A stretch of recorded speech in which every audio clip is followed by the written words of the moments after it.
ஐயனார் துணை சீரியல் இன்னைக்கான எபிசோடில் பாண்டியன் வந்து ரொம்ப டல்லாக இருப்பார். அப்போ சோழன் எல்லாம் 2 பேருமே வந்து பேசுவாங்க.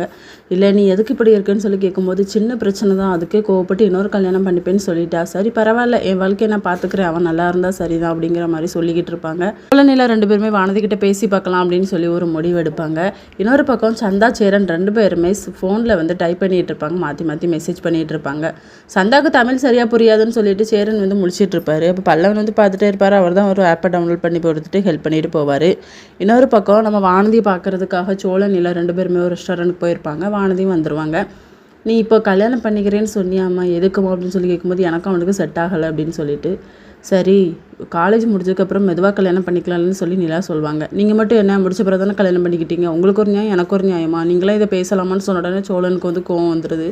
உங்ககிட்ட தெரியாமல் வர சொல்லிட்டோமா, தயவுசெய்து இந்த இடத்த விட்டு கிளம்புன்னு சொன்னோன்னே அவங்க போயிடுறாங்க. நேராக பாண்டியனோட கடைக்கு போய், நீ உனக்கு எனக்கு தான் செட் ஆகாதுன்னு சொன்னல, அப்போ எதுக்கு உங்கள் அண்ணனை விட்டுட்டு தூது அமுச்சு விடுற அப்படின்னு சொல்லி, நான் யாரையும் அமுச்சு விடலன்னு சொல்லி சொல்லுவாங்க. அவங்க 2 பேருமே என்னை கூப்பிட்டு பேசிகிட்டு இருக்காங்க அப்படின்னு சொல்லி, எதுக்கு நீ என்ன இவ்வளோ டார்ச்சர் பண்ணுற அப்படின்னு சொல்லி, என்ன டார்ச்சர்னு சொல்லிட்டு இனிமேல் உன் முகத்தில் நான் முழிக்க மாட்டேன் அப்படின்னு சொல்லி பாண்டியனும் அதே தான் சொல்லிக்கிட்டு இருப்பாரு. இதோட இன்னைக்கான எபிசோட் முடியுது.